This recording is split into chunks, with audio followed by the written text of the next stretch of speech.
A few years back, my colleague Ursula Verstegen and I were working with a German network of physicians.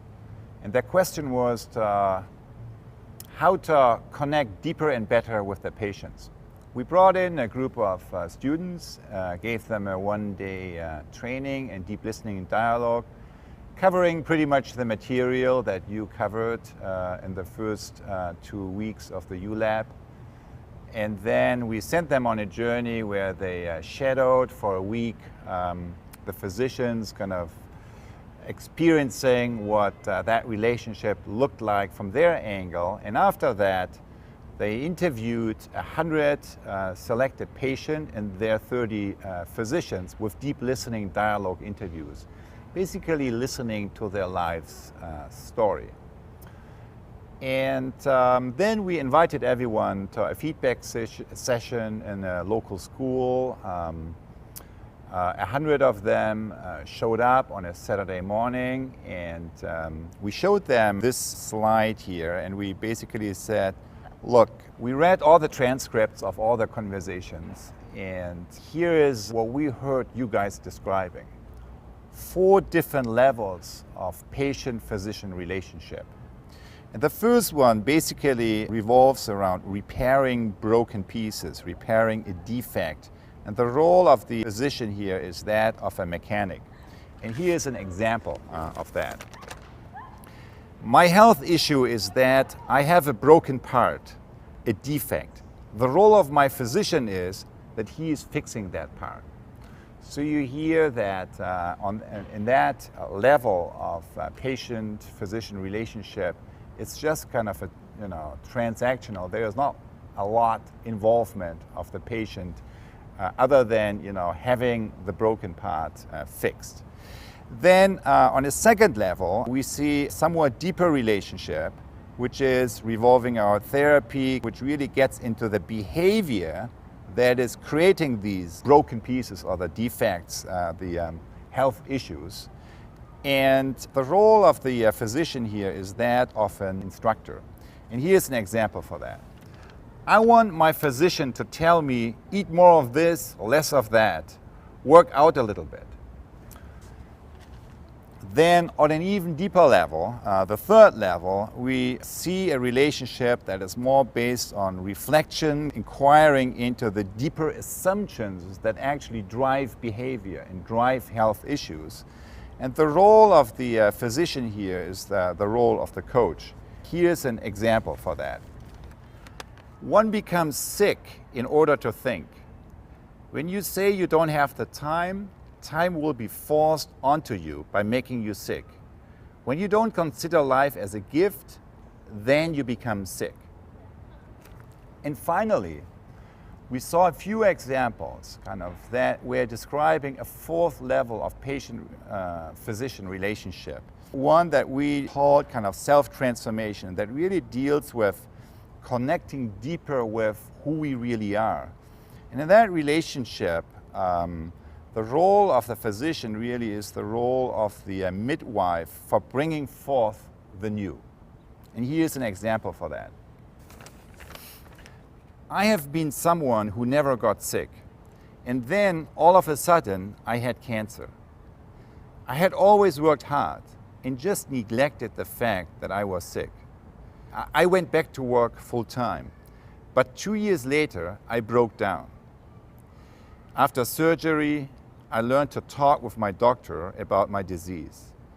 I only learned at the age of 58 to say no. I didn't even realize that I lost my identity on the way down. And now, I'm not concerned about my future anymore. Today is important to me, now. And you feel that with this quote, we even connect and experience a deeper level of connecting to ourselves and to each other. And then we said, okay, so those are the 4 levels that we heard. Now we want you to talk about where you see your own current experience of the system, on which level, and then where you want to see it in the future. And after a while, after people talked in small groups, we gave them dots to vote and to assess the current reality and where they wanted the system to move. With a red dot where they experienced current reality, and with a green dot where they wanted the system to move going forward. And here is what they came up with. When they came back and sat down again, we saw this picture. And this picture shows that both the patients and their physicians came up with the same assessment, that current reality pretty much revolves around level 1 and 2, repairing broken parts. And then, in terms of the future that they wanted to create, they also both came up with the assessment. They pretty much wanted to see it revolve around level 3 and 4. When I saw that, facilitating this session, I asked them, so what you just did is that you said that you came up with the same assessment, kind of current reality is here and the future that you want to create is here on level 3 and 4. So why is it, and you both, patients and physicians, seem to agree on that, why is it that you collectively create results that no one wants, which is level 1 and 2? And why is it that collectively you're unable to actually create the results that you say you do want, which is level 3 and 4? Because after all, in this community, you are the system. The system is not kind of what the people in Berlin or in Brussels are doing to you. You are the system. And in the moment of stillness that followed that question, you could feel how the whole perception of the system, how the whole perception of the field was shifting from one way of seeing the system, which is out there, kind of what the people in Brussels and Berlin are doing to us, to another way of seeing the system that includes myself, and where I realize that the system that we enact in this community really emerges from the choices that I take, kind of from the relationship that I choose to operate from to my patients, kind of to my physician. Shortly after, a man stood up and introduced himself as the mayor. And he said, look, I am the mayor in this community here, and in politics, in local politics, this, and he was pointing to this chart, is exactly our problem. All our attention is going into this here, where the red dots are, level 1 and 2, which is reacting against the issues of the past. And as a community, we are unable to focus our attention and to draw our resources on these levels here, level 3 and 4, that would enable us to sense and shape the future. Shortly after, a woman stood up and said, and I'm a teacher here in this school, and the problem, the issue kind of we have in education today and we have in our school is exactly this problem, which is that all we do today, all we can do in our current educational system is to operate on these first two levels, which means we are transmitting kind of dead bodies of knowledge kind of into the heads of our students that after their graduation really isn't that much of value to them.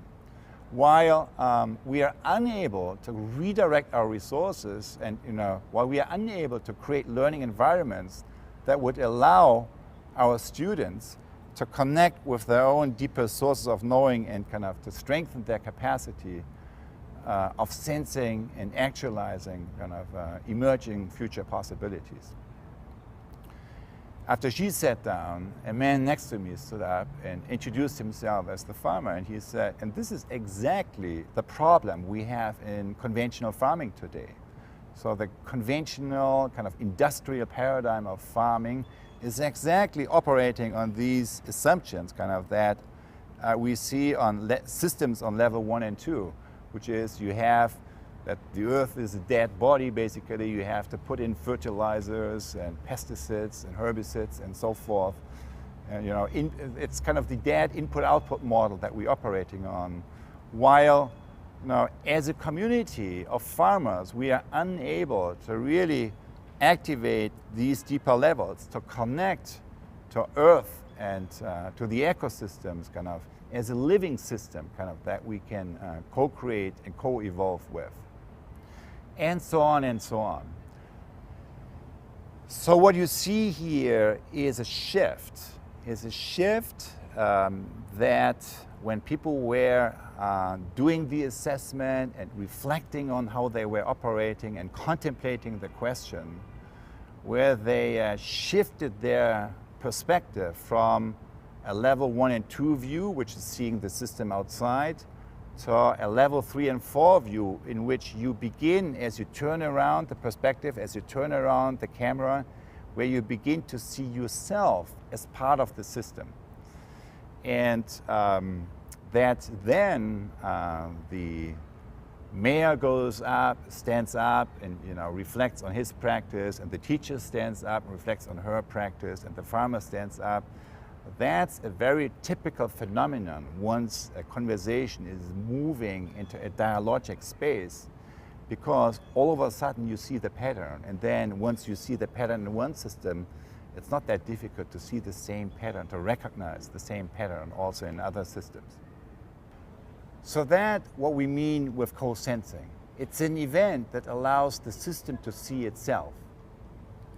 Many years later, when we did some interviews with members of this community in order to find out what it was that allowed this community and this network to be that much more innovative and that much more successful in realizing a number of breakthrough innovations, many of them pointed to this event as a turning point in their own learning, in their own journey, that allowed them to connect with each other and with the system in a more direct way, and also to translate ideas into prototypes and experiments with much more ease.